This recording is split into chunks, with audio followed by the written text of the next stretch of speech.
Hello students, एक बार फिर स्वागत है आप सभी का आपके अपने YouTube channel smart study classes पर। तो स्टूडेंट, आज जो टॉपिक मैं डिस्कस करने वाला हूँ ये 10th एंड 12th दोनों के लिए है। निबंध का जो पोर्शन है हिंदी में दोनों में आता है, चाहे आप 10th में हो चाहे 12th में हो। अगर हम 10th की बात करें तो स्टूडेंट 10th में ये केवल 6 मार्क्स का होता है। कितने मार्क्स का होता है? 6 मार्क्स का।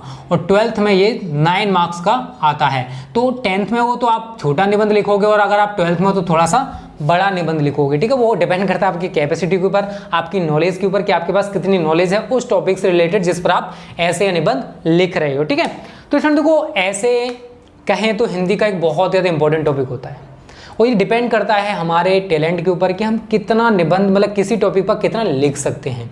कुछ बच्चे क्या करते हैं कि जो निबंध आपकी बुक में या मॉडल पेपर में दे रखे हो तो उन्हीं को रट्टा मार देते हैं। यार, आपको रट्टा नहीं मारना है, आपको लिखने का तरीका आना चाहिए। मैं कुछ पॉइंट्स ऐसे बताऊंगा जिनकी सहायता से आप एक अच्छा निबंध लिख पाओगे, क्योंकि जो बोर्ड एग्जामिनर है वो आपका निबंध देके तुरंत बता देगा कि बच्चे ने ये रट्टा मार के लिखा है या अपने आप से लिखा है। तो अगर आप खुद का लिखोगे तो उस पर ज्यादा मार्क्स देगा और अगर आपने रट्टा मार के लिखा है तो उस पर स्टूडेंट कम मार्क्स मिलेंगे। तो जितना हो सके निबंध को अपनी भाषा में लिखें। ठीक है, तो यहाँ पर मैं कुछ पॉइंट्स डिस्कस करूंगा स्टूडेंट, और आपको आज 10 महत्वपूर्ण निबंध बताऊंगा जिनको आपको तैयार करना है बोर्ड परीक्षाओं के लिए। ठीक है, तो स्टूडेंट को सबसे पहले जिस टॉपिक पर निबंध, देखो आपको 3 या 4 निबंध दे रखे होते हैं, सबसे पहले उस निबंध का चयन कर लें जिस पर आप अच्छा खासा लिख सकते हैं। उसको चयन कर लिया। जिस टॉपिक पर निबंध लिखना चाहते हैं उसकी स्टूडेंट सबसे पहले आपको रूपरेखा मतलब आउटलाइन तैयार करनी पड़ेगी। क्या करनी पड़ेगी? आउटलाइन। इसका मतलब होता है, देखो अगर हम कोई भी काम करना चाहते हैं तो सबसे पहले हम उसके बारे में सोचते हैं कि अगर हम इस काम को ऐसे करेंगे तो ये ज़्यादा बेटर रहेगा। तो वैसे फॉर एग्जांपल टाइम टेबल, आप टाइम टेबल के अकॉर्डिंग पढ़ते हो तो टाइम टेबल क्या है? आपकी स्टडी का एक रूटीन है कि आपको इसी हिसाब से डेली बेसिस पे पढ़ना है। तो उसी प्रकार से जिस टॉपिक पर आपको ऐसे को लिखना है उसके में आउटलाइन बनानी पड़ती है, उसकी रूपरेखा। जैसे हमें फॉर एग्जांपल किसी पर भी ऐसे लिखना है तो हम सबसे पहले लिखेंगे उसका प्रस्तावना, इंट्रोडक्शन क्या है उसके बारे में लिखेंगे। उसके बाद और भी पॉइंट्स आते चले जाएंगे। वो डिपेंड करता है कि हम किस टॉपिक पर ऐसे लिख रहे हैं। तो जिस टॉपिक पर ऐसे लिखना चाहते हो उसकी रूपरेखा या आउटलाइन आपको तैयार करनी पड़ेगी। सभी ऐसे इसकी आउटलाइन हम तैयार आपको करवा देंगे, टेंशन मत लेना। दूसरा पॉइंट है स्टूडेंट, निबंध को जितना हो सके अपनी भाषा में ही लिखें। ऐसा नहीं है कि आपने मॉडल पेपर या बुक से रट्टा मार दिया उसी को लिख के आ रहे हो, उस पर ज्यादा मार्क्स नहीं मिलेंगे। फिर आप हमको ब्लेम मत करना कि सर आपने जैसे बोला था हम वैसे ही निबंध को लिख के आए। यार, वैसे नहीं लिख के आए होंगे। अगर आप वैसे लिखोगे तो आपको पूरे मार्क्स मिलेंगे। 9 मार्क्स हैं तो स्टूडेंट आपको 7 से लेकर 8 मार्क्स मिल जाएंगे, और अगर आपने रट्टा मार के लिखा है तो उस पर आपको 4 या 5 मार्क्स ही मिलेंगे। और दूसरी चीज ये होती है, बहुत बच्चे ये सोचते हैं यार हम जितना ज्यादा बड़ा निबंध लिखेंगे उस पर उतने ही ज्यादा मार्क्स मिलेंगे। एक कहावत है, कम लिखो लेकिन अच्छा लिखो। अगर आप कम लिखते हो लेकिन उसे अपनी भाषा में लिखते हो तो स्टूडेंट उस पर एग्जामिनर आपको ज्यादा मार्क्स देगा।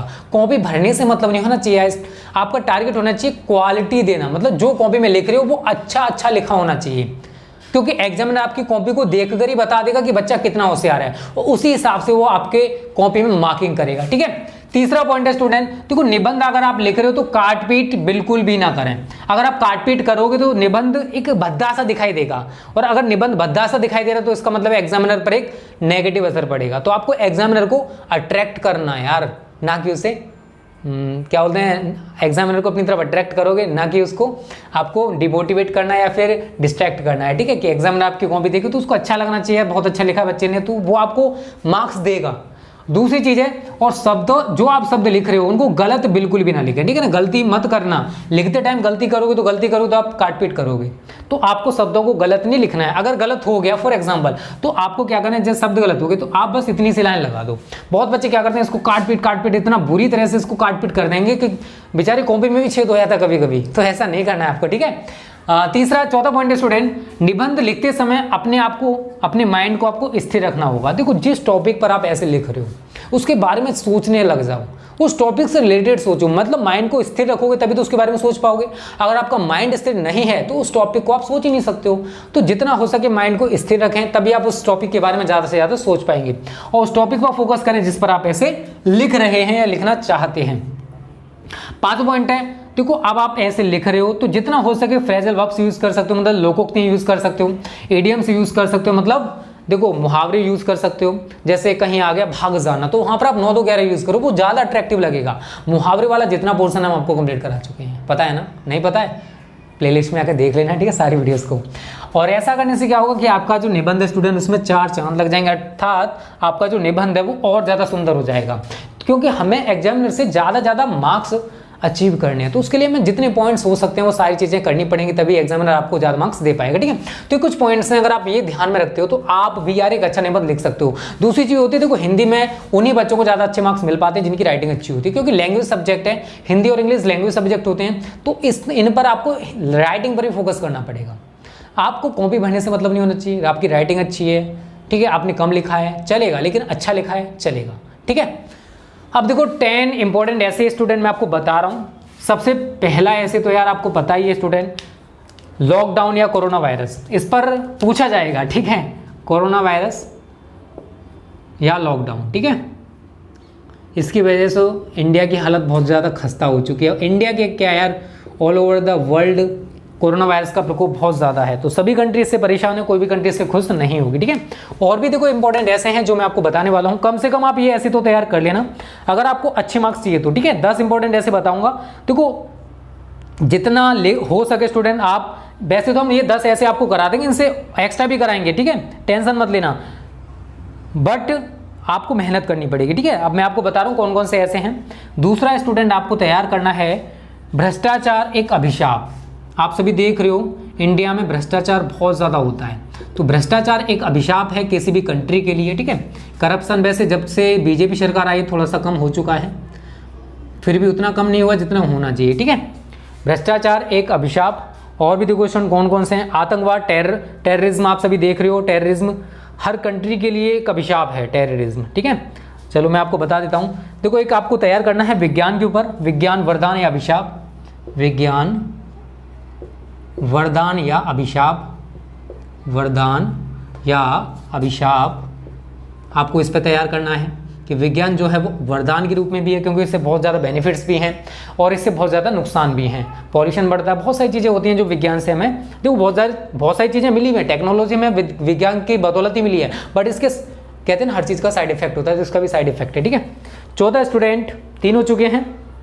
चौथा है पर्यावरण प्रदूषण, ये भी बहुत ज़्यादा हर कंट्री के लिए प्रॉब्लम है, इंडिया के लिए तो और ज़्यादा प्रॉब्लम है, क्योंकि हर तरीके का पॉल्यूशन इंडिया में हो रहा है। पर्यावरण प्रदूषण, कितने प्रकार के प्रदूषण होते हैं आप सभी को पता होगा शायद, आपने अगर पढ़ रखा है तो। ठीक है, 4 हो गए। 5वां ऐसे स्टूडेंट आपका, भारत में आतंकवाद, भारत में आतंकवाद, पाकिस्तान आतंकवाद तो इंडिया में बहुत ज़्यादा फैलाने की कोशिश करता है। ठीक है ना, भारत में आतंकवाद, समस्या और समाधान, इसकी समस्याएं क्या हैं और कैसे हम इसको रोक सकते हैं। ठीक है, समस्या और समाधान, क्लियर है, आपको इस पर भी तैयार करना है ऐसे को। और अगला स्टूडेंट, ये भी बहुत ज़्यादा पूछा जाता है, मेरा प्रिय कवि, मेरा प्रिय कवि, तो कोई भी आपका जो भी प्रिय कवि हो उससे रिलेटेड आप जानकारी इकट्ठा करो, जैसे तुलसीदास से रिलेटेड हम यहाँ पर लिख सकते हैं। तो जो भी आपका प्रिय कवि है उस पर आप पूरा का पूरा ऐसे बना के लिख कर आ सकते हो, लेकिन उसके लिए आपको नॉलेज, थोड़ी सी जानकारी इकट्ठी करनी पड़ेगी। ठीक है, 6 कंप्लीट हो चुके हैं। 7वां स्टूडेंट आपका कंप्यूटर आधुनिक यंत्र, ठीक है ना, कंप्यूटर भी स्टूडेंट आज के ज़माने का बहुत ज़्यादा यूज़फुल है। ठीक है ना, इससे बहुत सारी चीज़ें होती हैं, तो आधुनिक यंत्र पुरुष, क्योंकि ज़्यादातर काम हम किसके थ्रू करते हैं स्टूडेंट, कंप्यूटर के थ्रू ही कर रहे हैं। ठीक है, क्लियर है सभी को। चलो 7 कंप्लीट हो चुके हैं। 8वां स्टूडेंट, महंगाई की समस्या और कारण, ये भी बहुत ज़्यादा इंपॉर्टेंट है, इंडिया में महंगाई बहुत ज़्यादा है इस टाइम, महंगाई की समस्या और कारण, इसके कारण क्या है महंगाई के वो भी हमें बताने हैं, और कितनी ज़्यादा बड़ी समस्या है ये भी है स्टूडेंट। ठीक है, बेरोजगारी, ये तो यार इंडिया के इस टाइम बहुत ज़्यादा, इंडिया का क्या है, जितनी ज़्यादा बड़ी कंट्री है ना उन सभी में जिनमें पॉपुलेशन ज़्यादा है, ठीक है, उनकी ज़्यादातर प्रॉब्लम यही है कि इंडिया हो गया, चाइना हो गया, चाइना में फिर भी कम है, लेकिन इंडिया में बेरोजगारी बहुत ज़्यादा है। उसका रीज़न सबसे बड़ा पता है क्या है, कि हम लोग पता है क्या करते हैं, गवर्नमेंट जॉब्स के पीछे भागते हैं, हमारे अंदर जो टैलेंट है उसको तो हम छुपा लेते हैं, हम अपना बिजनेस करना नहीं चाहते हैं, हम सभी किस पर डिपेंड हो जाते हैं, हमें गवर्नमेंट जॉब करनी है। हमारे पेरेंट्स का भी सपना रहता है मेरा बच्चा गवर्नमेंट जॉब करेगा तभी वो सिक्योर है। यार आप बिजनेस करके भी, आप छोटा मोटा बिजनेस करके उतना कमा सकते हो जितना आप गवर्नमेंट जॉब के थ्रू नहीं कमा सकते हो। बट कहते हैं ना यार पहचान पहचान पहचान, यार पहचान क्या है यार, इस टाइम तो देख रहे हो गवर्नमेंट जॉब की तो सोचो ही मत। मैं आपको डिमोटिवेट नहीं कर रहा, इस टाइम की जो कंडीशन है वो आपको बताने की कोशिश कर रहा हूँ, क्योंकि इतनी ज़्यादा बेरोजगारी हो गई है कोरोना वायरस और लॉकडाउन की वजह से कि पूछो मत। तो अब आप स्टूडेंट हो सके तो अपने आपके अंदर जो टैलेंट है उसको निखारने की कोशिश करो। अगर आप कोई छोटा मोटा बिजनेस, मैं अभी नहीं कह रहा, आपसे नहीं कह रहा, आपके अगर पेरेंट्स हैं, आपके बड़ा भाई है, उनको आप सलाह दे सकते हो कि आप कोई छोटा मोटा बिजनेस करो, वो आपके लिए ज़्यादा फायदेमंद रहेगा। क्योंकि अगर आप छोटा कर रहे हो तो आगे जाके वो बड़ा भी होगा अगर आप उसमें ज़्यादा मेहनत करते हो तो। लेकिन गवर्नमेंट जॉब में कितनी मेहनत कर लो, आपकी सैलरी उतनी रहने वाली, थोड़ा बहुत प्रमोशन हो जाएगा, वो अलग बात है यार। गवर्नमेंट जॉब पाना ही आपकी सक्सेस नहीं है, आप अपना बिजनेस करके भी सक्सेस हो सकते हो, दुनिया में नाम कमा सकते हो। तो नाम कमाने के लिए आपके अंदर टैलेंट होना चाहिए। ये नहीं कि गवर्नमेंट जॉब से आप नाम कमा पाओगे, वहाँ पर आप सीमित रह जाओ, घर से ऑफिस, ऑफिस से घर, ठीक है। तो नवा हो गया स्टूडेंट। आप एक और ऐसे मैं आपको बताता हूँ, ये 10th और 12th दोनों के लिए है, आपको तैयार करना पड़ेगा सभी के लिए, ठीक है। और मेहनत करो यार, अभी आपके पास टाइम है थोड़ा सा। स्वच्छ भारत अभियान, ठीक है ना, ये भी चला है इंडिया में, आप सभी को पता होगा, तो इस पर भी ऐसे पूछा जा सकता है। और भी देखो बहुत सारे पॉइंट्स हैं, ये इंपॉर्टेंट ऐसे हैं जो आपको कम से कम इनको तो तैयार करना है। स्वच्छ भारत अभियान, तो हम आपको ये 10 कंप्लीट कराएंगे, एक एक बताएंगे। दूसरा, आपको पत्र लेखन जो लेटर राइटिंग चल रहा है वो भी आपको इसके साथ साथ ही चलाते रहेंगे, ठीक है। और उसके बाद जैसे हमारे ऐसे का पोर्शन और लेटर राइटिंग का पोर्शन खत्म हो जाएगा, फिर हम पार्ट 1 से स्टार्ट करेंगे। तो टेंशन मतलब, पूरे सिलेबस की गारंटी हम लेते हैं ना। नवंबर लास्ट होगा आपका सिलेबस खत्म हो, अभी चली क्या है, सितंबर चल रहा, अक्टूबर नवंबर, बहुत टाइम है, क्यों टेंशन ले रहे हो, बचाए क्या यार। अब जितना ग्रामर है अब खत्म हो चुका है, अगर वैसे एवरेज लगाओगे ना तो आपका 50 से ज़्यादा नंबर का हम कंप्लीट करा चुके हैं। तो मेहनत करो बस आप। अब देखो ये तो सारी चीज़ें हो गई स्टूडेंट, 10 महत्वपूर्ण निबंध हो गए, निबंध को कैसे अच्छा लिख सकते हो ये हो गया। अब मैं आपको बताता हूँ एक भ्रष्टाचार पर आप कैसे आउटलाइन या रूपरेखा बना सकते हो, क्योंकि वो भी आप सभी के लिए जरूरी है स्टूडेंट, ठीक है ना। तो मैं भ्रष्टाचार की आपको रूपरेखा बताऊंगा कैसे आपको बनानी है, ठीक है। चलो इसको मिटा दें हम नीचे से, तो हर चीज़ आप जान लो। देखो स्क्रीनशॉट सभी ने ले लिया होगा, तो आप सभी मेहनत करो बेटा, जब तक मेहनत नहीं करोगे बोर्ड परीक्षा में अच्छा इसको नहीं कर पाओगे, ठीक है। और दूसरा, आपके अंदर टैलेंट भी होना चाहिए, इन फ्यूचर आपको वही काम आएगा, ठीक है। मेहनत और आपके अंदर जो टैलेंट है वही काम आने वाला है। तो यहां पर डाल लेते हैं हम भ्रष्टाचार,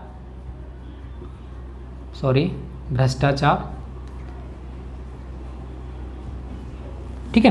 अब देखो भ्रष्टाचार पर आप कैसे निबंध लिख सकते हो ये मैं आपको बताने वाला हूं। भ्रष्टाचार एक अभिशाप, ठीक है, एक अभिशाप, इस तरीके से आप लिखोगे कॉपी पर बड़े बड़े अक्षरों में, इसको ऐसे कर दोगे। तो सबसे पहला पॉइंट होता है स्टूडेंट, पहले हाँ लिखेंगे हम रूपरेखा, इसका हमें आउटलाइन बनाना पड़ेगा। हिंदी के साथ इंग्लिश मत लिखना क्योंकि ये हिंदी लैंग्वेज है, ठीक है। तो सबसे पहला पॉइंट होता है प्रस्तावना। आपको देखो जिस पर भी आप ऐसे लिख रहे हो उसके बारे में आपको बेसिक नॉलेज होना जरूरी है। अगर आपको भ्रष्टाचार पर ऐसे लिखना है तो आपको सबसे पहले मॉडल है, बुक है, उसमें पढ़ना होगा, तब जाके वहां से आपको नॉलेज इकट्ठा होगी।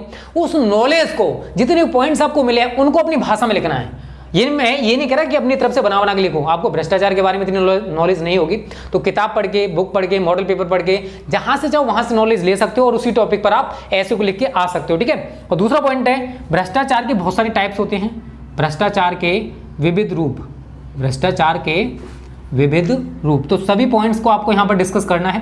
देखो दो चीजें हैं, मैं आपसे ये नहीं कहूंगा कि आपको 4-5 पेज भरने हैं, आप 2 पेज भरो, 2.5 पेज भरो, लेकिन ऐसा लिखो कि एग्जामिनर आपसे प्रसन्न हो जाए, उसको प्रसन्न करना है, ठीक है।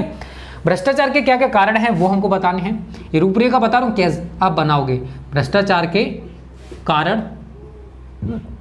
14 पॉइंट है स्टूडेंट, भ्रष्टाचार दूर करने के उपाय, भ्रष्टाचार दूर करने के उपाय। दूसरा, आपको राइटिंग पर यार ज़्यादा फोकस करना है, क्योंकि हिंदी में स्टूडेंट राइटिंग आपकी अच्छी होगी तो आप अच्छे मार्क्स ले पाओगे, क्योंकि ये लैंग्वेज सब्जेक्ट है तो उस पर आपकी राइटिंग अच्छी नहीं तो उस पर मार्क्स कर सकते हैं। और लास्ट में होता है उपसंहार, उस पर उपसंहार का मतलब होता है कंक्लूजन, ठीक है। तो जो भी हमने पूरा का पूरा लिखा है उसका निष्कर्ष क्या निकल के आया वो हम लिखते हैं स्टूडेंट कंक्लूजन में या उपसंहार में। तो ये कुछ पॉइंट्स हैं जिन पर आपको ऐसे लिखना होगा। अगर आपका भ्रष्टाचार एक अभिशाप ऐसे आता है तो आप ये पहले आउटलाइन बनाओगे, क्योंकि बिना आउटलाइन के आप एक अच्छा निबंध नहीं लिख सकते हो। आउटलाइन आपने बना ली, और दूसरा आपको इस टॉपिक पर थोड़ा सा पढ़ना होगा, क्योंकि नॉलेज आप पहले इकट्ठी करोगे तभी तो उसे लिख पाओगे। आप खुद तो इतना नहीं बना सकते हो यार प्रस्तावना में, फिर वहाँ सोचते टाइम निकल जाएगा। इतना टाइम आपके पास नहीं होगा तो पहले आप उससे रिलेटेड जितने भी टॉपिक्स हैं उनको जगह जगह लिख के देखो, उसको अपनी भाषा में पूरा रूपांतरित कर दो। वैसे हम यहाँ पर पूरा का पूरा आपको जो लिखाएंगे वो हमारी लैंग्वेज में होगा, तो आप उसको भी तैयार कर सकते हो, ठीक है। आप उसको तैयार करोगे तो अब भी आपको अच्छे मार्क्स मिल जाएंगे। तो बस मेहनत करो यार, जितनी मेहनत कर सकते हो करने की कोशिश किया करो। तो स्टूडेंट उम्मीद करता हूँ और ये वीडियो 10th एंड 12th दोनों के लिए है, जो जितने भी ऐसे पढ़ाएंगे हम दोनों के लिए लिखाएंगे, 10th एंड 12th के लिए।